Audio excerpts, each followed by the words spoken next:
Good morning. ये हमारी MSc final year की क्लास है। फिफ्थ पेपर में मैं आपके लिए कवर करूँगा मास स्पेक्ट्रोमेट्री। मास स्पेक्ट्रोमेट्री शुरू करने से पहले मैं थोड़ा इंट्रोड्यूस करूँगा आपको कि आप लोगों की जनरल केमिस्ट्री की क्लास है ये, लेकिन साथ साथ आपको नेम रिएक्शन सबको कवर करने हैं। तो नॉर्मली जो ऑर्गेनिक स्पेशल के बच्चे नहीं होते हैं वो इस पोर्शन को थोड़ा स्किप कर देते हैं, जो कि नेट के पॉइंट ऑफ व्यू से काफ़ी इंपॉर्टेंट है आपके लिए। तो जितनी सिलेबस में रिएक्शंस हैं ऑर्गेनिक में वो, प्लस इसके अलावा जो भी नेम रिएक्शंस हो सकती हैं, मेरी कोशिश रहेगी कि सारी नेम रिएक्शन जो हैं वो मैं पूरी करूं। तो 8th ए पेपर में मैंने स्टार्ट किया है नेम रिएक्शन सीरीज़, और वो आप सबको देखना है, चाहे आप ऑर्गेनिक के हैं, चाहे इनऑर्गेनिक के हैं, चाहे फिजिकल के हैं। वो आपके लिए काफ़ी फ़ायदेमंद होने वाली है। उस नेम रिएक्शन सीरीज़ में अब तक मैंने 2 रिएक्शंस कवर किए हैं। एल्डोल कंडेंसेशन 3 पार्ट में कवर किया है, बैकमेंस रीअरेंजमेंट 2 पार्ट में कवर किया है। साथ साथ मैंने सोचा आपके लिए कि हर वीक आपको 2 या 3 assignment net point of view से मैं डालूंगा उसके अंदर, जिसके अंदर स्मॉल क्वेश्चंस, एमसीक्यू क्वेश्चंस, हर टाइप के क्वेश्चंस जो हैं जो आपको नेट में पूछे जा सकते हैं वो कवर करने की कोशिश करेंगे। तो उन असाइनमेंट को आप सॉल्व करें रेगुलरली, और उनके आंसर अगर आप पूछना चाहें, डिस्कस करना चाहें तो मेरे से पूछ सकते हैं, लेकिन उसके लिए आपको करना होगा पहले तो आप रेगुलरली करें। ओके, अब मैं स्टार्ट करता हूँ अपना टॉपिक आज का। वो क्या है? Mass spectrometry. मास स्पेक्ट्रोमेट्री से पहले देखो आपने UV, visible, IR, NMR BSc level पे भी पढ़े, लेकिन मास स्पेक्ट्रोमेट्री टर्म आप पहली बार पढ़ रहे हैं कि व्हाट इज़ मास स्पेक्ट्रोमेट्री। तो मास स्पेक्ट्रोमेट्री में आपको कंप्लीट नोट्स लिखवाऊंगा आपको, लेकिन उससे पहले समझने की कोशिश करें कि इस मास स्पेक्ट्रोमेट्री में क्या करते हैं हम। तो सिंपल इतना ध्यान रखना आपको कि मास स्पेक्ट्रोमेट्री जो है, this is method for determination of molecular mass and elemental abundance, elemental composition. Elemental composition और मॉलिक्यूलर मास निकालने के लिए, एक्यूरेट मॉलिक्यूलर मास निकालने के लिए this is the best method. Mass spectrometry में ये करते हैं कि आपको ध्यान होना चाहिए कि मास स्पेक्ट्रोमेट्री में क्या पढ़ा जाता है? मॉलिक्यूलर मास निकालना और एलिमेंटल कंपोजिशन निकालना। आपने सुना होगा जब भी कोई अननोन कंपाउंड हमने सिंथेसाइज किया, कोई अननोन कंपाउंड लिया, ये अननोन कंपाउंड निकाला, सबसे पहला हम क्या करेंगे? उसके अंदर कोई एक नया कंपाउंड सिंथेसाइज किया, सबसे पहले हम क्या करेंगे? सबसे पहला काम हमारा क्या होगा कि इसकी एलिमेंटल कंपोजिशन क्या है, इसका मॉलिक्यूलर वेट क्या है। ठीक है, तो एलिमेंटल कंपोजिशन और मॉलिक्यूलर वेट निकालने के लिए जो टेक्निक यूज़ करेंगे अब हम, वो कौन सी है? Mass spectrometry. आपने पढ़ा होगा, स्ट्रक्चर पढ़ते हैं आपने, जैसे कार्बोहाइड्रेट का स्ट्रक्चर पढ़ा, ग्लूकोज, तो आप लिखते हैं from elemental analysis and molecular weight determination it is found that it's molecular formula is this. याद है ना आपको सेंटेंस कि एलिमेंटल कंपोजिशन से और मॉलिक्यूलर वेट से इसका फार्मूला ये आया। तो सबसे पहला काम किसी भी अननोन कंपाउंड के लिए करने के लिए क्या होता है हमारे पास? हमें डिटरमाइन करना होता है उसकी एलिमेंटल कंपोजिशन और मॉलिक्यूलर मास। तो एलिमेंटल कंपोजिशन के निकालने के लिए जो मेथड है, जो टेक्निक है, उसे हम क्या बोलते हैं? Mass spectrometry. डेफिनेशन में लिखा दूंगा, नो प्रॉब्लम। पहले आप समझो कि मास स्पेक्ट्रोमेट्री में क्या करते हैं। तो इस मेथड में, इस टेक्नोलॉजी में हम क्या करते हैं, जो भी हमारा अननोन कंपाउंड है, जो मॉलिक्यूल है, उसको हम एनर्जी देते हैं 10 से 15 इलेक्ट्रॉन वोल्ट की। उस एनर्जी को देके उसको आयंस में कन्वर्ट करते हैं। किस में कन्वर्ट करते हैं? आयंस में। ठीक है, आयंस बन गया। So this is the parent ion form from this, and this is then converted into various other ions. इससे क्या हो जाएंगे? कुछ अलग अलग आयंस मिल जाएंगे, उनको हम क्या बोलते हैं? फ्रेगमेंट्स। इस प्रोसेस को बोलेंगे फ्रेगमेंटेशन। प्रोसेस को क्या नाम देंगे? फ्रेगमेंटेशन। और जो डिफरेंट टाइप के आयंस आएंगे उसको क्या बोल देंगे? आयंस। उन आयंस का जो मास स्पेक्ट्रोमीटर जो है वो स्टडी क्या करता है? मास अपॉन चार्ज रेशियो निकाल लेता है। क्या निकाल लेता है? मास अपॉन चार्ज रेशियो। तो हम क्या करते हैं इस टेक्निक में? बेसिक समझो आप, फिर मैं सारे पॉइंट आपको लिखवाऊंगा बिल्कुल जैसे क्लास में लिखवाते हैं आपको। फर्स्ट ट्राई टू अंडरस्टैंड कि what we do in this. इसके अंदर हम क्या करते हैं कि मास अपॉन चार्ज रेशियो इधर आ जाएगा। नॉर्मली जो मास अपॉन, जो फ्रेगमेंट्स बनेंगे उनमें वो होंगे मोनोवलेंट कैटायंस। तो मास चार्ज कितना हो गया? 1 हो गया। चार्ज 1 होने से ये mass upon charge ratio will be equal to mass. ये मान लो mass of that fragment ion. और इस साइड में हम क्या लेंगे? उसका relative abundance. on this axis we will take a relative abundance. तो मास स्पेक्ट्रोमीटर क्या दे देगा हमें कि इनकी डिफरेंट मास के अकॉर्डिंग उनकी पीक्स आ जाएंगे, different peaks, we will get the different peaks. मान लो हमारे पास अलग अलग फ्रेगमेंट्स थे और अलग अलग फ्रेगमेंट्स की कुछ ऐसी पीक्स हमें मिली मास स्पेक्ट्रोमीटर. अब रिलेटिव अबंडेंस कितनी हुई किसकी, उसके लिए हम क्या तरीका बनाते हैं, जो मैक्सिमम पीक मिली, मैक्सिमम पीक जो किसी की मिली है हमारे पास, मैक्सिमम मास. मास जरूरी नहीं कि मैक्सिमम यहाँ पे हो, ये तो बाई द मास यहाँ पे और इंटेंसिटी इवेंट. तो इस रिलेटिव अबंडेंस को हम इसको किसके बराबर मान लेते हैं, 100. इसको 100 मानते हुए, इसको 100 मानते हुए इस पूरे को हम डिवाइड कर लेते हैं and then their relative abundance calculate कर लेते हैं. जिस पीक मैक्सिमम आई है उसको क्या मान लेंगे, 100, और उसके अकॉर्डिंग बाकी की क्या निकाल लेंगे हम, अबंडेंस. दूसरी चीज़, शुरू में एक कन्फ्यूजन हो जाता है हमारे को, देखो ध्यान से, कि जो पेरेंट आयन है, जो कौन सा आयन है, पेरेंट आयन, ये जरूरी नहीं है कि पेरेंट आयन जो है, मोस्टली नहीं होगा कि पेरेंट आयन जो है उसकी पीक क्या हो, इंटेंसिटी क्या हो, मैक्सिमम हो. नो, ये जो इंटेंसिटी मैक्सिमम जो होगी वो किसकी होती है हमारे पास, ये डिपेंड करेगा कि हमारे पास किसकी स्टेबिलिटी कितनी है, स्टेबिलिटी कम है या ज़्यादा है. जो मोस्ट स्टेबल आयन होगा, स्टेबल, जिसका फ्रेगमेंटेशन कम होगा, उसकी पीक क्या होगी, ज़्यादा होगी. जैसे मान लो पेरेंट आयन है. अब पेरेंट आयन अगर बहुत स्टेबल है तो उसके इसमें ऐसा हो सकता है कि उसकी रिलेटिव अबंडेंस क्या हो, बहुत ज़्यादा. शुरू में यही समझने की बात, जैसे जिसकी स्टेबिलिटी जितनी ज़्यादा होगी जितनी कम होगी, जिसकी स्टेबिलिटी जितनी ज़्यादा है उसका फ्रेगमेंटेशन क्या होगा, कम होगा. कम होगा तो उसकी रिलेटिव अबंडेंस क्या होगी हमारे पास, ज़्यादा होगी. ये एक पॉइंट समझने का है शुरू में. नॉर्मली देखो, जैसे जैसे जैसे मॉलिक्यूल बड़ा होता जाता है उसकी जो स्टेबिलिटी है क्या होती है, कम होती जाएगी. स्टेबिलिटी कम हो जाएगी तो अबंडेंस, मैक्सिमम अबंडेंस किसकी आ जाएगी, जिसकी स्टेबिलिटी कितनी होगी, ज़्यादा होगी. जैसे मान लो प्रोपेन और ब्यूटेन को हम कंपेयर करना चाहें तो प्रोपेन और butane, propane being smaller, butane being larger, तो स्टेबिलिटी किसकी ज़्यादा है यहाँ पर, प्रोपेन की ज़्यादा होने से. तो प्रोपेन में रिलेटिव अबंडेंस क्या आएगी, मेन पीक की ज़्यादा आएगी as compared to butane, butane के कंपेरिजन में. चलो, ये इसकी बेसिक बात हुई कुछ हमारे पास इसके अंदर कि कैसे हम मास और इसके ऊपर रेशियो निकालते हैं. फिर इनका एनालिसिस करना, इन चीज़ का एनालिसिस करना कि जितनी हमारी अलग अलग फ्रेगमेंट्स के जो मासेस आए हैं, जो उनके रिलेटिव अबंडेंस है, इन सब के एनालिसिस से हम एलिमेंटल कंपोजिशन और मॉलिक्यूलर वेट डिटरमाइन करते हैं. तो ये एक बेस पॉइंट हुआ किसका, कि व्हाट इज़ द बेस, इसका बेस क्या है, मास स्पेक्ट्रोमेट्री का. डन. तो सबसे पहले इसकी डेफिनेशन लिख लें आप मास स्पेक्ट्रोमेट्री की, कि मास स्पेक्ट्रोमेट्री की डेफिनेशन, मैं पूरा पॉइंट लिखाऊंगा आपको इसके अंदर, तो नोट इट डाउन, कि mass spectrometry is accurate method, is accurate method for determining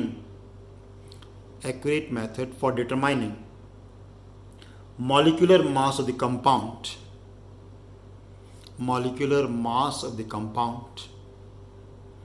and its elemental composition.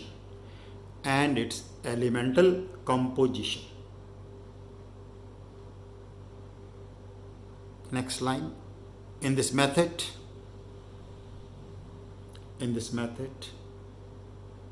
molecules are bombarded,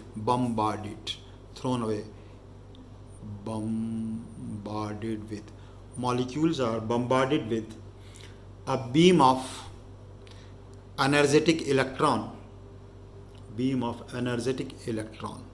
bracket में आप लिख सकते हैं 10 to 15 इलेक्ट्रॉन वोल्ट एनर्जी की बीम चाहिए हमें. कितनी बीम चाहिए, 10 to 15 electron volt, bombarded with a beam of energetic electron. As a result of this, the molecules are ionized and broken up into different fragments,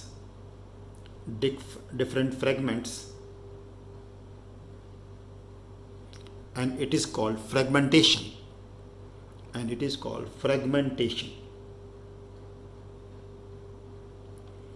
Each ion has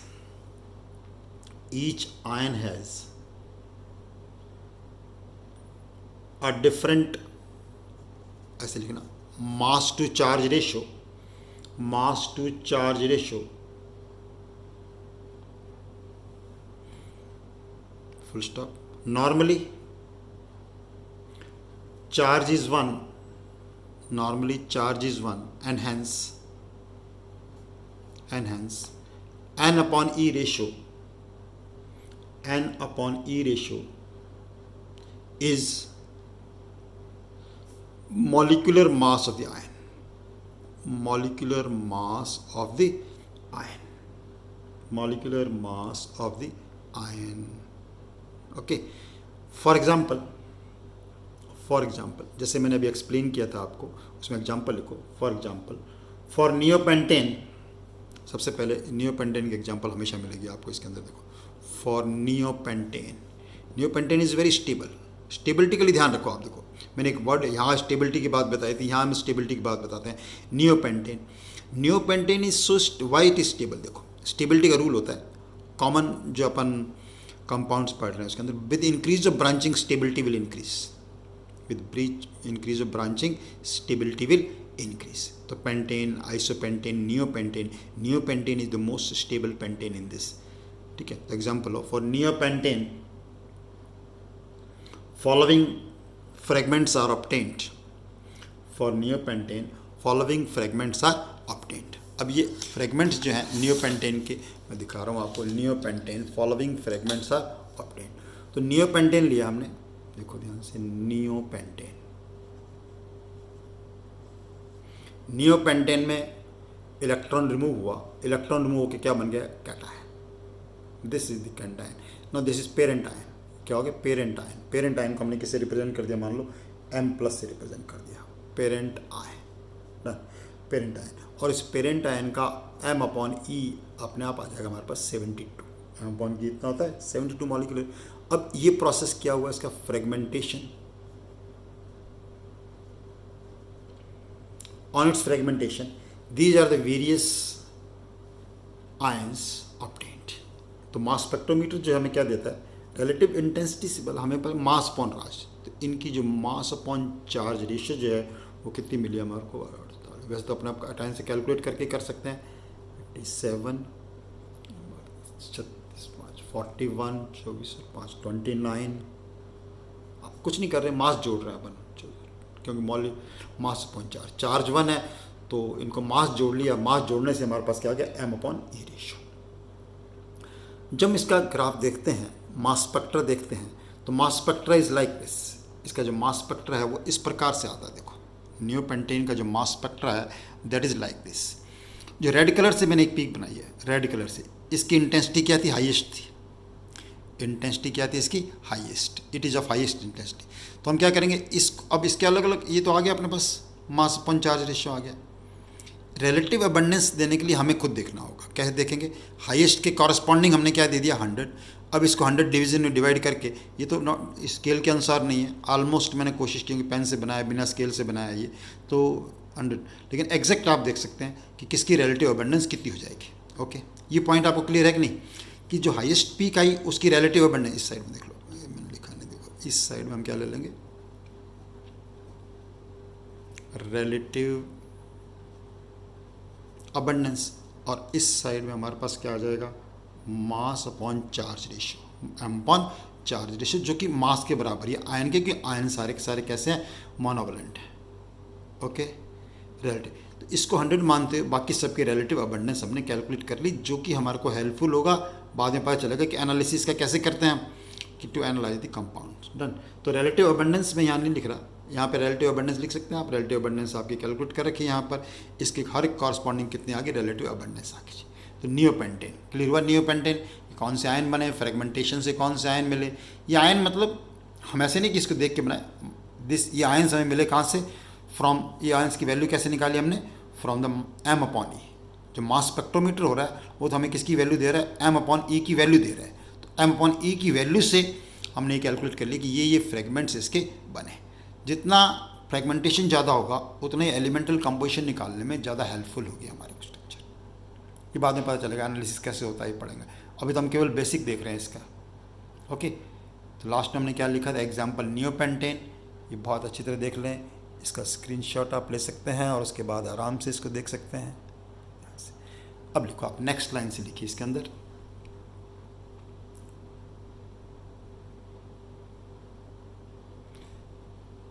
all this set of ions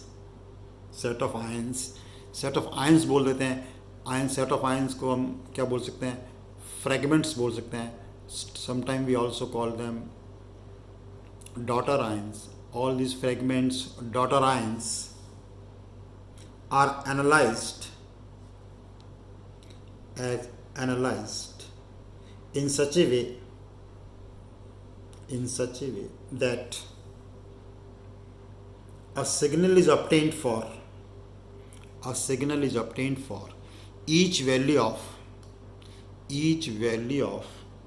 m upon e. Each value of m upon e.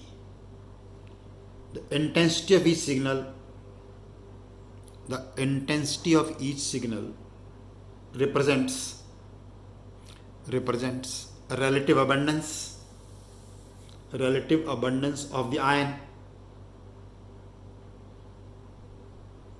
The largest peak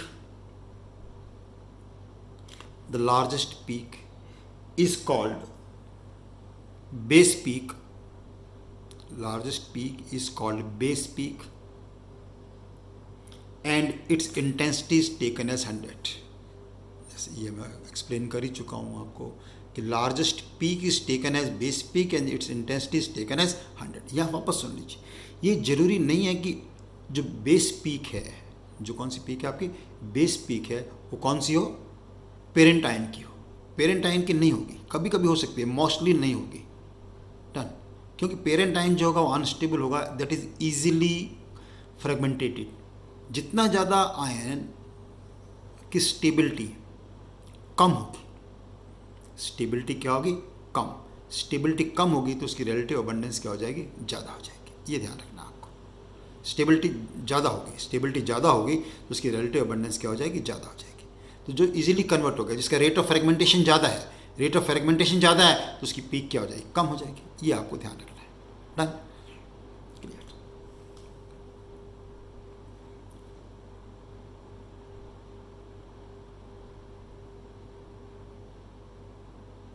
hence mass spectrum of a compound is a graph between intensities of the signal and m upon e values of various fragments. Okay. अब next line से लिखो कि mass spectrum is used in following two ways. Mass spectrum is generally used in following two ways. 2 points आप इसमें लिखिए. First point, to prove the identity of two compounds.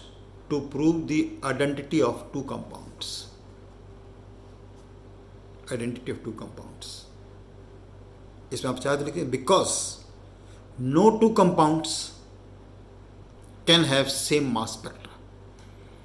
No two compounds can have same mass spectra. Hence this is the accurate method. पहली line लिखी थी कि इसीलिए क्या ये accurate method है for determining the molar mass. Second point, to determine the structure of a new compound.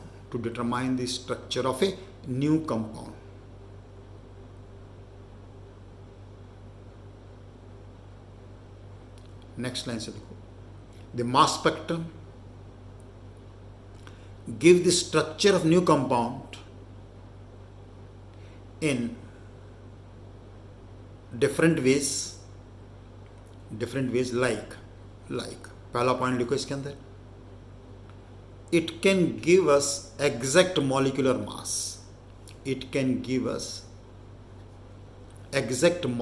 mass. और second point आप लिखिए इसके अंदर, it can give a molecular formula or it can shows the presence of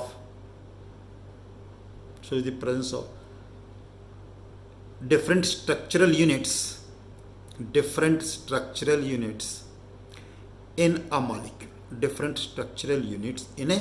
molecule. Molecules में जितनी different structures होती हैं वो कैसे होती हैं, उनके बारे में हम इनसे पढ़ सकते हैं. तो आज हमने क्या किया, जस्ट वी बिगिन विथ, ये अपनी पहली क्लास थी मास स्पेक्ट्रोमेट्री में, तो मैंने जस्ट बताया कि मास स्पेक्ट्रोमेट्री में हम क्या कर सकते हैं, कैसे हम कर सकते हैं. तो सिंपल आज का क्या पढ़ा हमने कि सिंपल रिवाइज करता हूँ. व्हाट इज़ दिस फंक्शन, क्या चीज़ है मास स्पेक्ट्रोमेट्री. मतलब आपको कोशिश करनी इस चीज़ को समझना है. Return examination point of view से मैंने थोड़ा डिक्टेशन भी दे दिया, आप लिख सकते हो अपने पढ़ने के लिए. अगर आप ध्यान से सुनते हैं तो इसके बाद आपको जो मैंने लिखाया उसको पढ़ने की बिल्कुल जरूरत ही नहीं पड़ेगी. क्या लिखा है इसके अंदर कि it is accurate method for determining of molecular mass and various elemental composition और मॉलिक्यूलर मास निकालने के लिए मेथड है ये. और इस मेथड में हम ऐसे करते हैं. M/E और रिलेटिव अबंडेंस के बीच में ग्राफ लेते हैं. M/E से डिफरेंट सिग्नल्स हमें आते हैं. मैक्सिमम जो सिग्नल मिलता है उसको हम 100 मानते हैं. ये मेन पॉइंट ये था. एक मेन पॉइंट ये था कि बेस पीक जरूरी नहीं है कि मॉलिक्यूलर आयन की हो, मेन आयन की हो, वो डिपेंड करते हैं स्टेबिलिटी पे. ये एक इंपॉर्टेंट पॉइंट था, अलग अलग चीज़ थी. स्टेबिलिटी मैंने एक क्वेश्चन पूछा था आपसे कि प्रोपेन और ब्यूटेन दोनों में से किसकी जो है पीक अबंडेंस, रिलेटिव अबंडेंस ज़्यादा होती है, प्रोपेन और ब्यूटेन. आपसे क्वेश्चन पूछा था मैंने कि प्रोपेन और ब्यूटेन में से किसकी रिलेटिव अबंडेंस ज़्यादा होगी. तो इसका आंसर क्या था, प्रोपेन अबंडेंस, मॉलिक्यूलर आयन क्या होगी, ज़्यादा होगी. पता चला क्यों, because propane is more stable then butane. Okay, यहाँ से हम कंटिन्यू करेंगे. काफ़ी काम करना है, अभी तो हमने जस्ट स्टार्ट किया है, लेकिन ध्यान रखना मैं कुछ ना कुछ आपको असाइनमेंट्स दूंगा, उन असाइनमेंट को जरूर आप सॉल्व करिएगा. Done. Keep doing your work. Thank you very much.